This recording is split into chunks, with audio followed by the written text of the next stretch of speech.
Hello, my dear student. Welcome to the sixth lecture from CBSE Class 11th Chemistry, some basic concepts of chemistry. This lecture is brought to you by Reaction Tube by Shangomitra Chakravarti. तो चलिए start करते हैं आज का topic जो कि stoichiometry and limiting reagent है। बहुत ही इंपॉर्टेंट टॉपिक है, बने रहिए इसलिए वीडियो के साथ एंड तक, क्योंकि ये टॉपिक बहुत सारे बच्चे डाउट में जरूर रहते हैं, क्योंकि टॉपिक के नाम से ही कंफ्यूजन क्रिएट होता है कि स्टोइशियोमेट्री है क्या। तो बने रहिएगा वीडियो के एंड तक, क्योंकि मैं प्रीवियस लेक्चर का भी प्रॉब्लम का सॉल्यूशन इस वीडियो के एंड में आपको दूंगी। तो पहले चैनल को लाइक कीजिए, सब्सक्राइब कीजिए, बेल बटन को हिट कीजिए ताकि मेरे अपकमिंग वीडियोस की नोटिफिकेशन आपको टाइम पे मिलती रहे, और प्लेलिस्ट जाके आई बटन में जरूर एक बार देख लीजिएगा पूरे चैप्टर का। तो इस टॉपिक को हम दो हिस्से में ब्रेक करेंगे। पहला हिस्सा है हमारा स्टोइशियोमेट्री और दूसरा है हमारा लिमिटिंग रिएजेंट। तो पहले समझते हैं स्टोइशियोमेट्री को। तो पहला टॉपिक है स्टोइशियोमेट्री। तो व्हाट इज स्टोइशियोमेट्री, ये सवाल आपके दिमाग में जरूर घूम रहा होगा, क्योंकि इस वर्ड से इसका मीनिंग तो समझ में नहीं आ रहा है। तो इस वर्ड का मीनिंग एक्चुअली है ग्रीक से लिया गया है। तो अच्छे से देखिए और समझने की कोशिश कीजिए। स्टोइशियोमेट्री को दो हिस्से में तोड़ा गया है। स्टोइशियोन जिसका मतलब है एलिमेंट और मेट्रोन मतलब होता है उस एलिमेंट का मेजर। तो स्टोइशियोमेट्री डील करता है कैलकुलेशन के साथ। किसका कैलकुलेशन? प्रोडक्ट और रिएक्टेंट जो केमिकल रिएक्शन में इन्वॉल्व होते हैं उनका कितना मास हमको लेना है, कितना वॉल्यूम लेना है, लाइक दिस। और इसी को हम कहते हैं क्वांटिटेटिव रिलेशन, जिसको हमें एक्सप्रेस करना है in terms of either mole, mass, volume या फिर नंबर ऑफ मॉलिक्यूल। और ये सब करने से पहले आपको पहले केमिकल इक्वेशन को बैलेंस करना बहुत जरूरी है। तो नेक्स्ट टॉपिक है हमारा how to balance a chemical equation. अगर आपको बैलेंस करना नहीं आया तो फिर आपका स्टोइशियोमेट्री का प्रॉब्लम निशाने पे नहीं लगेगा, ये सॉल्व नहीं हो पाएगा। तो पहले हम सीख लेते हैं कैसे किसी भी इक्वेशन को बैलेंस करते हैं। तो अनबैलेंस्ड केमिकल इक्वेशन को कहते हैं स्केलेटन इक्वेशन। तो सबसे पहले एक टेबल बना लेते हैं। एक कॉलम होगा एलिमेंट का, दूसरा रिएक्टेंट का और तीसरा प्रोडक्ट का। इस इक्वेशन में देखिए क्या क्या एलिमेंट है। सोडियम है, नाइट्रोजन है, ऑक्सीजन है और लेड है।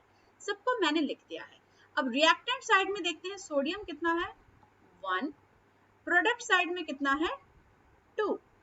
रिएक्टेंट साइड में नाइट्रोजन है 1, प्रोडक्ट साइड में है 2। ऑक्सीजन है 3 + 1 4 और प्रोडक्ट साइड में है 3 2 6 + 1 7 और P भी दोनों तरफ है 1। अब law of conservation of mass क्या कहता है कि atom can neither be created nor be destroyed. तो फिर एटम एक तरफ कम है दूसरी तरफ ज्यादा कैसे हो गया? तो इसी चीज को लॉ ऑफ कंजर्वेशन को हमें सेटिस्फाई करते हुए दोनों तरफ ये नंबर सेम करना होगा। तो अगर मैंने सोडियम के आगे 2 लगा दिया 2, तो देखिए सब चेंज हो जाएगा। 2 सोडियम 2 नाइट्रोजन, ऑक्सीजन कितना हो जाएगा 6 + 1 7 और P भी तो 1 ही रहा। देखिए दोनों तरफ अब क्या हो गया balance. So this is the balance equation. इसी कंसेप्ट को फॉलो करते हुए अब बाकी के तीनों को भी सॉल्व कीजिए। वीडियो को एक बार पॉज कीजिए और खुद से जरूर ट्राई कीजिए। आई होप आपने जरूर इसको ट्राई किया होगा। तो मैं अभी आपको इनका आंसर बता देती हूँ। इसका है 8 और ये हो जाएगा 8SO2, 6 AgI, 2 FeI3, 3 Ag2CO3, ये हो जाएगा 2 AgNO3 + 2 Ag। अगर आपका भी जवाब मेरे साथ मैच करता है तो आपके लिए एक थम्स अप तो जरूर बनता है। खुद को एक थम्स अप दीजिए। तो चलिए बढ़ते हैं अब नेक्स्ट टॉपिक की तरफ। नेक्स्ट टॉपिक है, अगर हमें स्टोइशियोमेट्री का प्रॉब्लम सॉल्व करना है तो कुछ स्टेप्स को हमें फॉलो करना पड़ेगा। इससे हमारा कैलकुलेशन इजी हो जाएगा। तो पहला स्टेप क्या कहता है कि पहले तो इक्वेशन को बैलेंस कीजिए। अभी बताया अगर बैलेंस नहीं किया तो तीर निशाने पे तो नहीं लगने वाला। दूसरा हो जाएगा कि रिएक्टेंट और प्रोडक्ट के नीचे उनका रिलेटिव मोल्स जरूर लिखिए। अगर गैसेस में है रिएक्टेंट और प्रोडक्ट तो उनके मोल्स की जगह 22.4 लीटर के रेस्पेक्ट में उनकी क्वांटिटी को एक्सप्रेस कीजिए at STP। And the last is unitary method में कैलकुलेशन कीजिए। अगर आपको ये चारों पॉइंट समझ में आ गया तो अब कोई दिक्कत नहीं होगी स्टोइचियोमेट्री के प्रॉब्लम को सॉल्व करने के लिए। तो चलिए क्वेश्चन आंसर टाइम स्टार्ट करते हैं। पहला क्वेश्चन लेते हैं एनसीईआरटी के सॉल्व प्रॉब्लम से। तो देखिए पहला क्वेश्चन क्या है। प्रॉब्लम नंबर है 1.3। Calculate the amount of water in gram, यानी अमाउंट की जगह हम मास लिख सकते हैं, produced by the combustion, combustion मतलब होता है बर्न करना, जलाना, ऑफ 16 ग्राम ऑफ मीथेन। तो मीथेन को अगर 16 ग्राम मीथेन को आपने जलाया तो पानी का मास कितना आपका पैदा होगा। चलिए मैं आपको इसको सॉल्व करके दिखाती हूँ।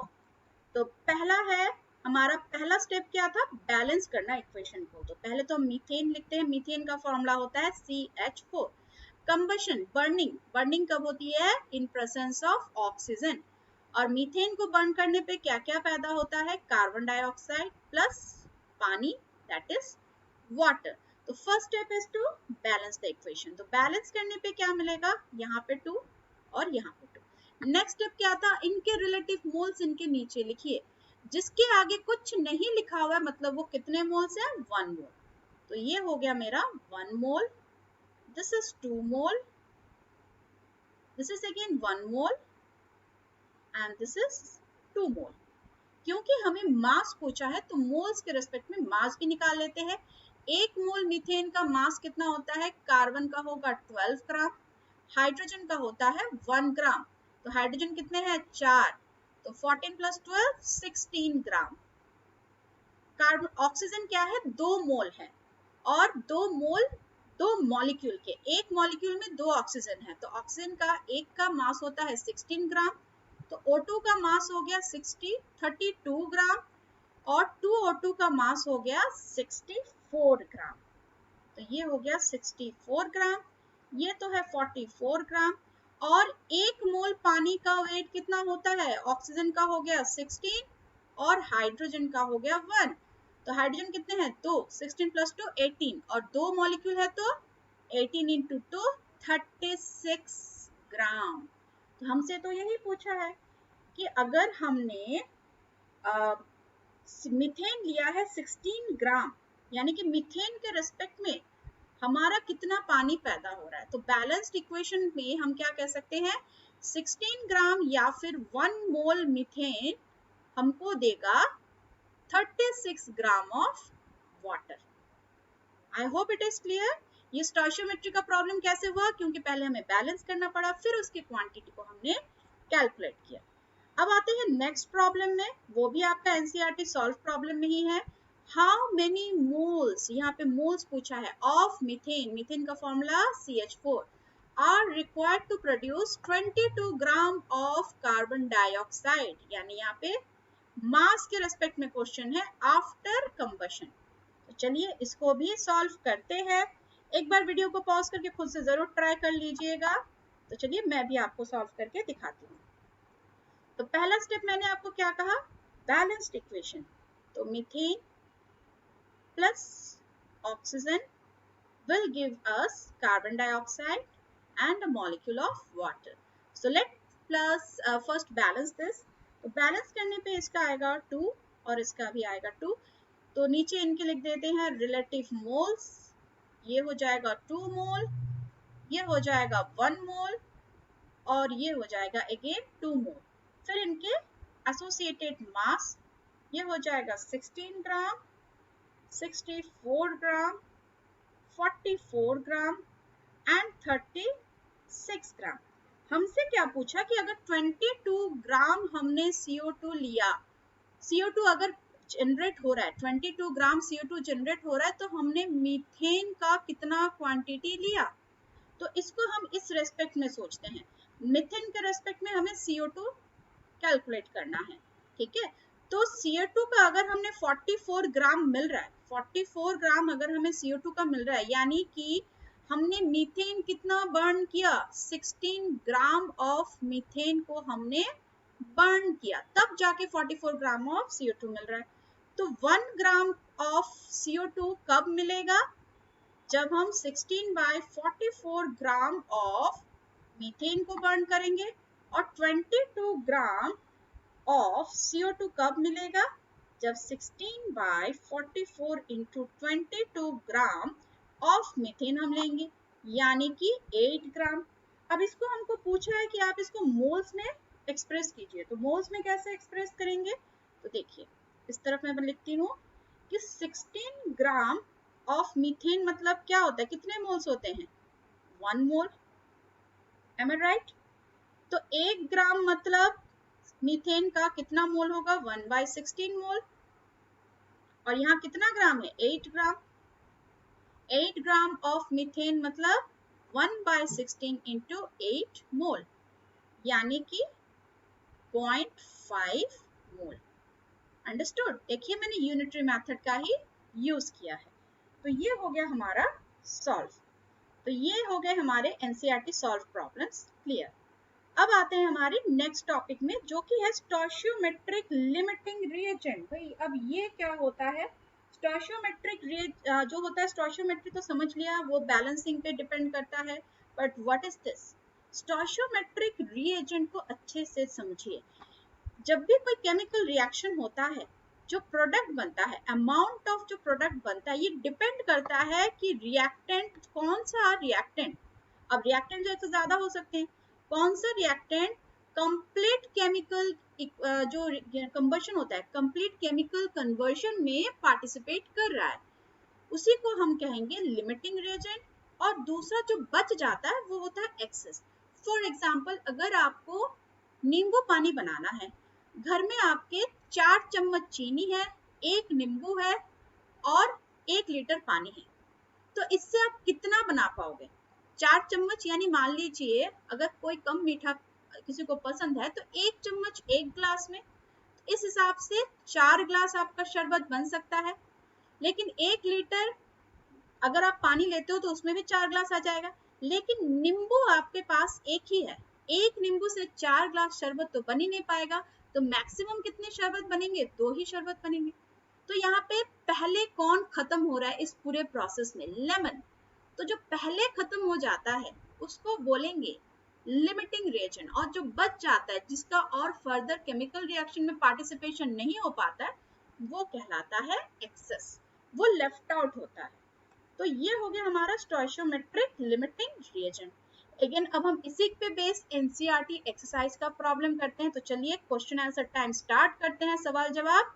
तो ये है हमारा पहला question. Calculate the amount of carbon dioxide that could be produced when, यानी कि आपको अमाउंट बताना है, मास बताना है, या फिर मोल्स में बताइए कितना कार्बन डाइऑक्साइड पैदा होगा इन 3 अलग अलग सिचुएशन में। पहला सिचुएशन क्या है? जब 1 मोल कार्बन जलता है। दूसरा सिचुएशन है जब 1 मोल कार्बन जलता है in presence of 16 gram of dioxygen, dioxygen मतलब O2।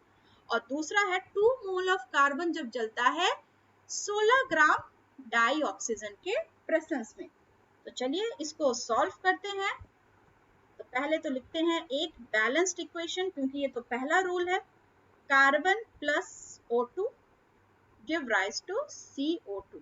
अब कुछ नहीं लिखा है मतलब 1 मोल है, क्योंकि ये तो बैलेंस्ड है, तो इसके नीचे इनका रेस्पेक्टिव मोल लिख लेते हैं। ये 1 मोल, ये भी 1 मोल और ये भी 1 मोल। अब पहला पूछा था कि कितना मोल CO2 प्रोड्यूस होगा 1 मोल कार्बन डाइऑक्साइड से, तो जवाब मिल गया। 1 मोल कार्बन डाइऑक्साइड लिया तो 1 मोल कार्बन लिया तो 1 मोल कार्बन डाइऑक्साइड जनरेट होगा। तो पहला जवाब तो मिल गया। दूसरा question, 1 mole carbon is burned in 16 gram of oxygen, तो फिर कितना कार्बन डाइऑक्साइड जनरेट होगा? तो अब इसको देखते हैं। तो इसके लिए भी आपको पहले क्या लिखना पड़ेगा? Balanced equation C plus O2 CO2। तो ये सारे क्या क्या है? 1 मोल। अब हमारा सवाल के हिसाब से अगर हम देखें तो 1 मोल अगर हमने कार्बन को बर्न किया, 1 mole carbon is burnt, burnt by, 1 mole carbon को पूरी तरीके से जलाने के लिए कितना ऑक्सीजन चाहिए?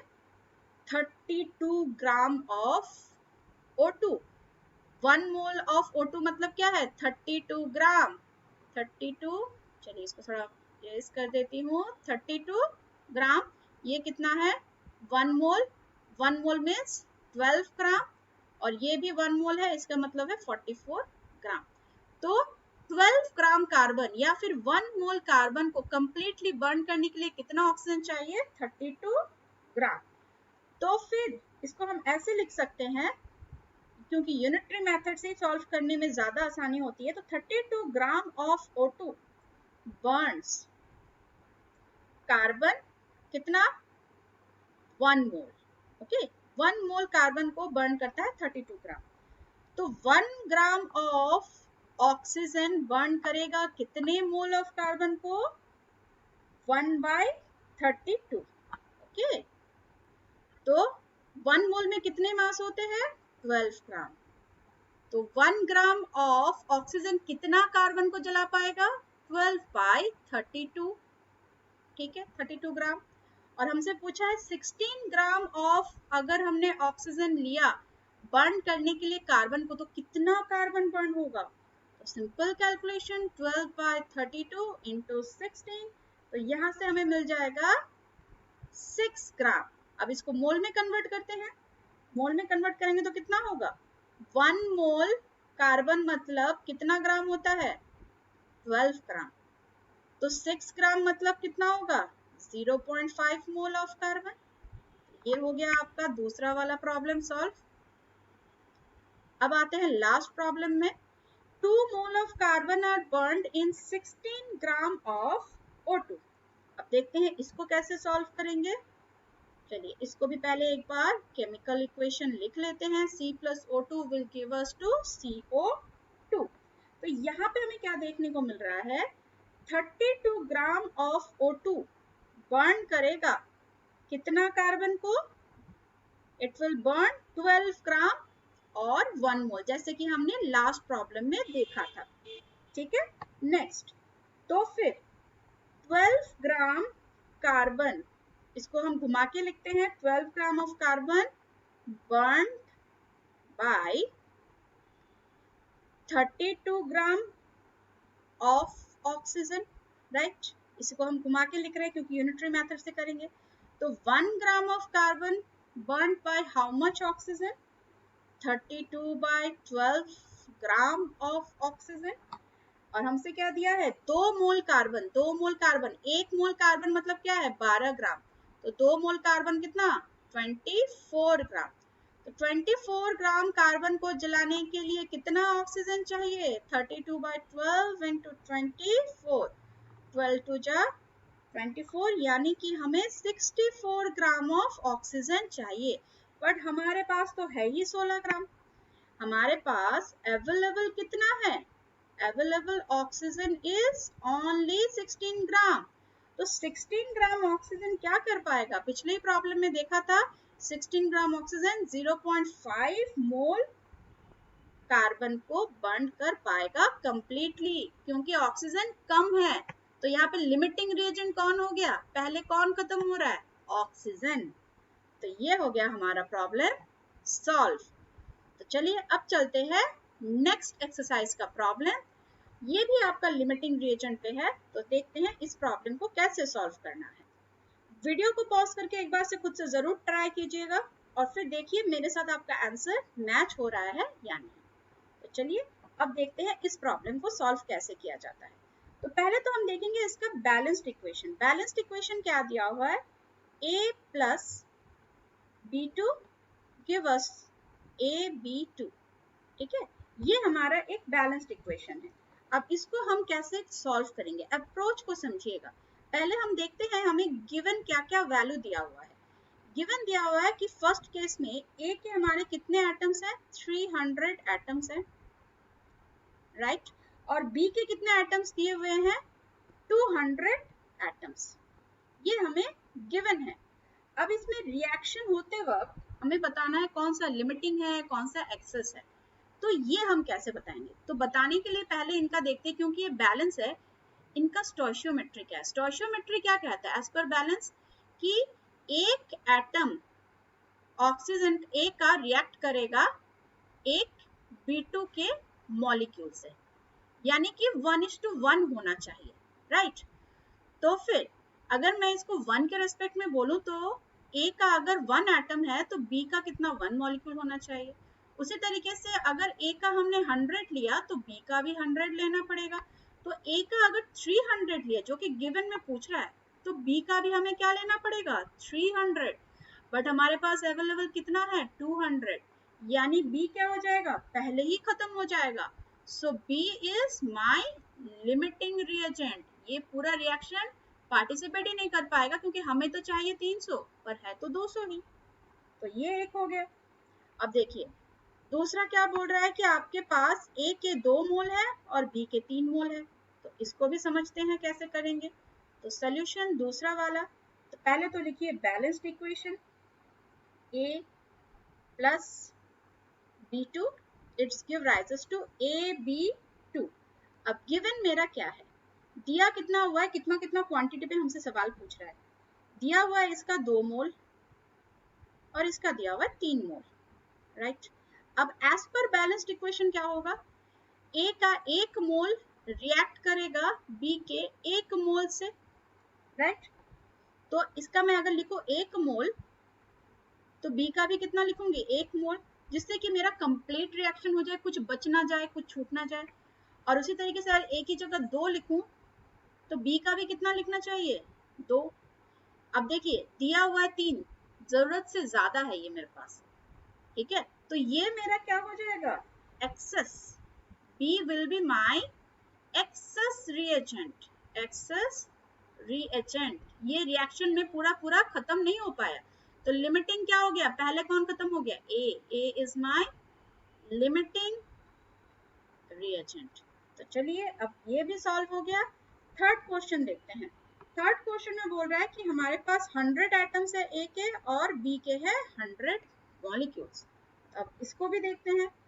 तो थर्ड वाला balanced equation A plus B2 give me as a product AB2।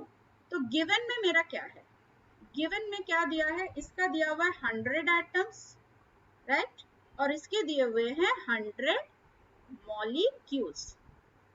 अब एज पर बैलेंस इक्वेशन एक ए का एटम रिएक्ट कर जाएगा एक बी के मॉलिक्यूल से, यानी इसका भी 100 तो इसका भी 100, तो एकदम परफेक्ट है, ना कोई बच रहा है ना कोई ज्यादा है, तो एग्जैक्टली जितना चाहिए उतना है। तो यहाँ पे कोई भी लिमिटिंग रिएजेंट भी नहीं है, कोई भी यहाँ पे एक्सेस रिएजेंट भी नहीं है।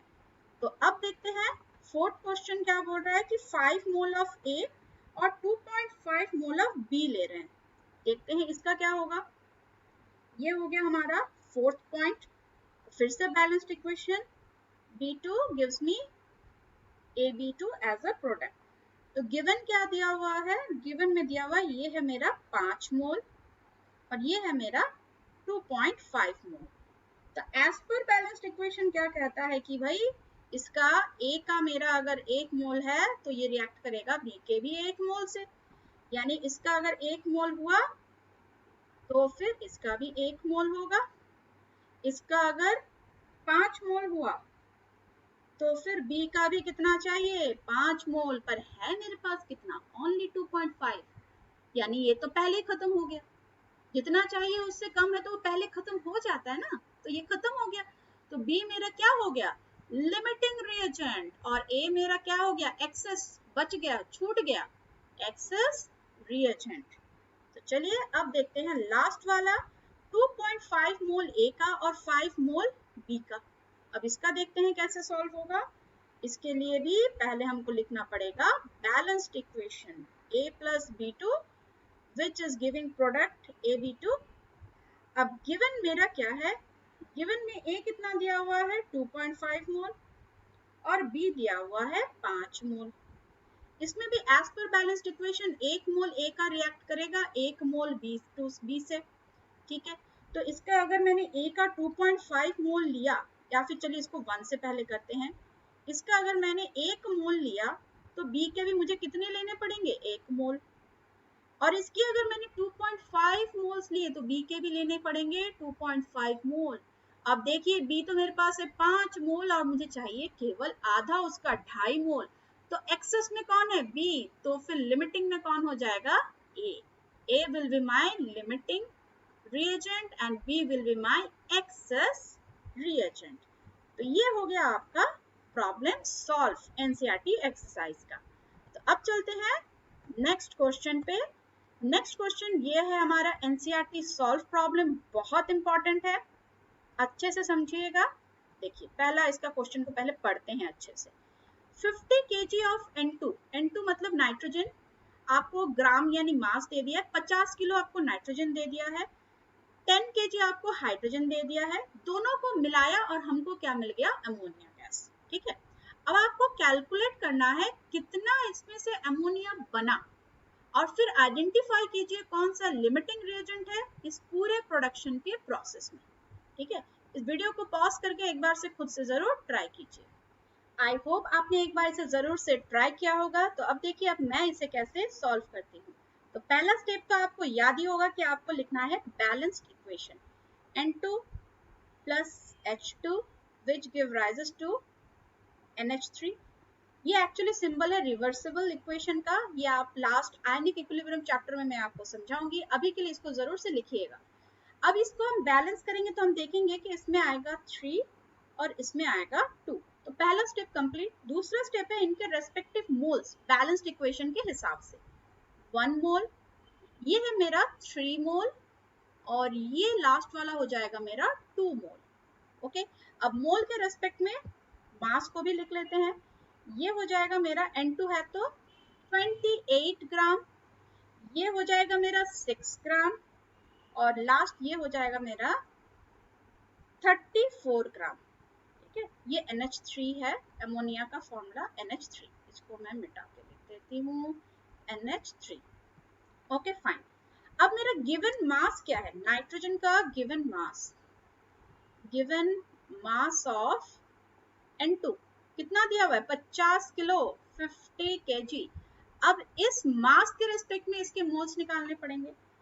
Okay, now the number of moles इस मास के रेस्पेक्ट में 28 ग्राम के रेस्पेक्ट में नाइट्रोजन का कितना मोल हुआ, 1। तो 50 किलो के हिसाब से हमें निकालना पड़ेगा number of mole is equals to given mass by molar mass. अब क्योंकि ये केजी में है तो इसको ग्राम में कन्वर्ट करना पड़ेगा। तो ये आ जाएगा मेरा 1785.71 ग्राम। तो इसको डेसिमल में या फिर साइंटिफिक नोटेशन की तरह कन्वर्ट करने की कोशिश करते हैं। 0.85 साइंटिफिक नोटेशन तो नहीं हुआ बट इसको 10 की पावर में हम ले जाते हैं। तो ये हो गया इतने मोल्स, यानी 50 किलो नाइट्रोजन के मोल्स कितने हुए, 17.85 10 to the power 2 मोल्स। अब हाइड्रोजन का भी तो गिवन मास है, तो गिवन मास ऑफ हाइड्रोजन कितना दिया हुआ है, 10 किलो दिया हुआ है, 10 kg। तो इस मास के रेस्पेक्ट में इसके भी मोल्स निकाल देते हैं। तो गिवन मास बाय मोलर मास, इसका मोलर मास क्या होता है, हाइड्रोजन का 2। अब क्योंकि ये केजी में है तो कन्वर्ट करना पड़ेगा ग्राम पे। तो ये आ जाएगा 5 × 10 की पावर 3 मोल। ये यहाँ पे हमें मिल गया। अब अगर बैलेंस्ड इक्वेशन को अगर आप देखें, 3 मोल हाइड्रोजन 1 मोल नाइट्रोजन के साथ रिएक्ट कर रहा है। ठीक है, तो हम देखते हैं कौन कितना रिएक्ट कर रहा है। अगर हमने 3 मोल हाइड्रोजन लिया, 3 मोल हाइड्रोजन रिएक्ट करेगा कितने मोल से, 1 मोल नाइट्रोजन से, राइट। तो 1 मोल हाइड्रोजन कितने नाइट्रोजन से रिएक्ट करेगा, 1/3 मोल ऑफ नाइट्रोजन। ओके, तो इतना मोल जो 10 किलो हम हाइड्रोजन गैस ले रहे हैं, ये कितने मोल नाइट्रोजन से रिएक्ट करेगा, ये तो निकालना पड़ेगा ना।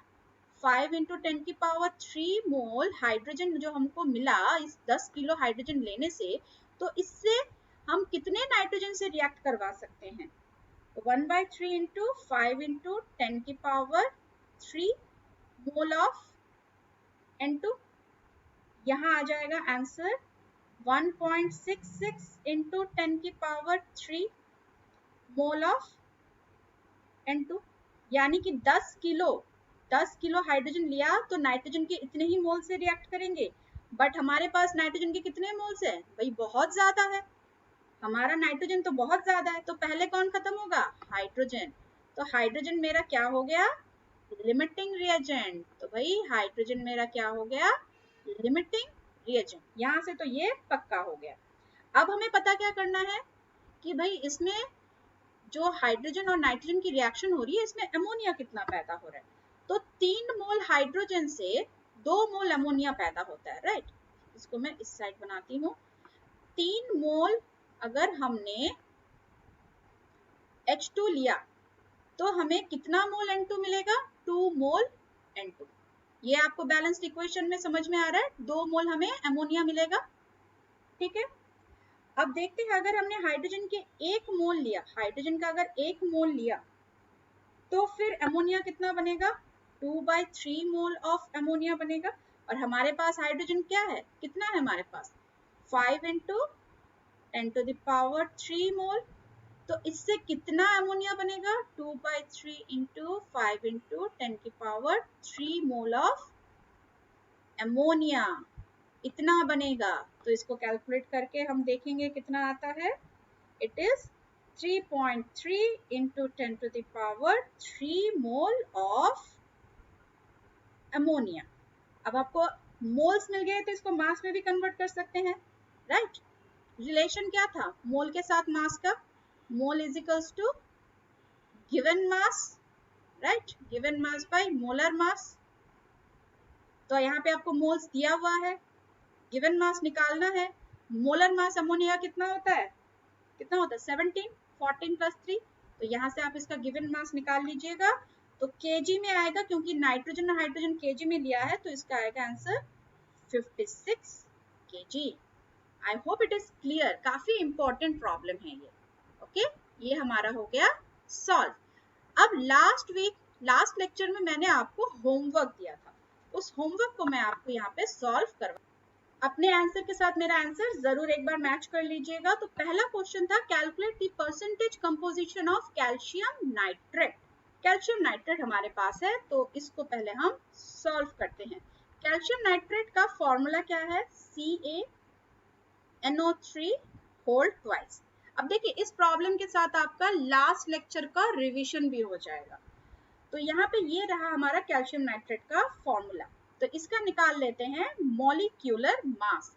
कैल्शियम का है 40, नाइट्रोजन 2 है, तो 14 × 2, ऑक्सीजन कितने हैं 6, तो 16 × 6, तो ये आ जाएगा 164 ग्राम। अब हमें निकालना क्या है, सबका परसेंटेज कंपोजिशन। पहले निकालते हैं percentage composition of calcium. Calcium का मास कितना है 40 और पूरे कंपाउंड का मास कितना है 164 × 100 यानी 24%। इसी तरीके से परसेंटेज कंपोजिशन ऑफ नाइट्रोजन का निकलेगा। नाइट्रोजन का कितना है, 2 नाइट्रोजन है, 28/164 × 100, तो मेरा आंसर यहाँ पे आ जाएगा 17%। अब परसेंटेज ऑफ ऑक्सीजन अगर आप ना भी कैलकुलेट करो तो 100 से ही तो माइनस होगा, 100 - 24 + 17, तो कितना आ जाएगा 59%। तो ये हो गया इसका सोल्यूशन। दूसरा प्रॉब्लम था एक compound of carbon, hydrogen and nitrogen contains this element in the ratio of 9:1 to 3.5. Calculate the empirical formula if its molecular mass is 108. What is the molecular formula? तो चलिए इसको भी मैं सॉल्व करके आपको दिखाती हूँ। पहले इसको कैसे करना है, एक चार्ट बनाना है या फिर एक टेबल बनाना है। तो पहले एलिमेंट, फिर उसके बाद क्या लिखेंगे हम, रेशियो, जो भी गिवन रेशियो है, उसके बाद लिखेंगे एटॉमिक मास और फिर लिखेंगे मोल्स एंड लास्ट में सिंपल रेशियो। यही था ना एम्पिरिकल फॉर्मूला में, याद आ रहा है ना आपको। जिन्होंने कर लिया तो उनके लिए तो बहुत अच्छी बात है। पहला एलिमेंट है हाइड्रोजन, नहीं पहला एलिमेंट दिया था कार्बन, कार्बन जिसका दिया हुआ था रेशियो कितना 9, दूसरे का था हाइड्रोजन जिसका है 1 और तीसरा है नाइट्रोजन जिसका दिया हुआ था 3.5। एटॉमिक मास है इसका 12, इसका 1 और इसका 14। अब मोल्स निकालेंगे, given mass by molar mass that is 9/12 is equals to 0.75, इसका तो 1 ही होएगा, इसका है 3.5/14, तो ये हो जाएगा 0.25। अब इसमें से जो छोटा नंबर है इसको सबसे डिवाइड कर दो and that is 0.25। 0.75 divided by 0.25 से मिल जाएगा हमें 3, इसका हो जाएगा 1 बाय 0.25 तो हो जाएगा 4, और इसका 0.25 बाय 0.25 हो जाएगा 1। तो मेरा एम्पेरिकल फॉर्मूला क्या हो जाएगा, C3H4N1, N1 और नहीं लिख रही हूँ। तो एम्पेरिकल फॉर्मूला मास क्या होगा, एम्पेरिकल फॉर्मूला मास क्या हो जाएगा, देखिए 3 कार्बन है 3 इंटू 12 प्लस 4 हाइड्रोजन है 1 इंटू 4 प्लस 14, तो ये हो जाएगा 54 ग्राम। तो कॉमन फैक्टर n निकल जाएगा, कैसे, मॉलिक्यूलर मास दैट इज 54 अभी अभी कैलकुलेट किया, divided by empirical mass EMP मास, तो इससे हमें मिल जाएगा 2, और मॉलिक्यूलर फॉर्मूला क्या हो जाएगा, इसी 2 से मल्टीप्लाई कर दीजिए C3H4 और N को, तो हमारा आंसर आ जाएगा C6H8N2। तो ये हो गया हमारा जवाब। तो आई होप आपको सब समझ में आया होगा। अगर आपको अच्छा लग रहा है तो जरूर से चैनल को लाइक कीजिए, सब्सक्राइब कीजिए, बेल बटन को हिट कीजिए ताकि मेरे अपकमिंग वीडियोस की नोटिफिकेशन आपको टाइम से मिलती रहे। लेकिन जाने से पहले होमवर्क तो जरूर ले लीजिए। आज का सेशन का होमवर्क आपको मैंने दे दिया है, जिसको मैं सॉल्व अगले वीडियो में करके दूंगी। तब तक thank you for watching reaction tube by Sanghamitra Chakraborty. See you at next lecture.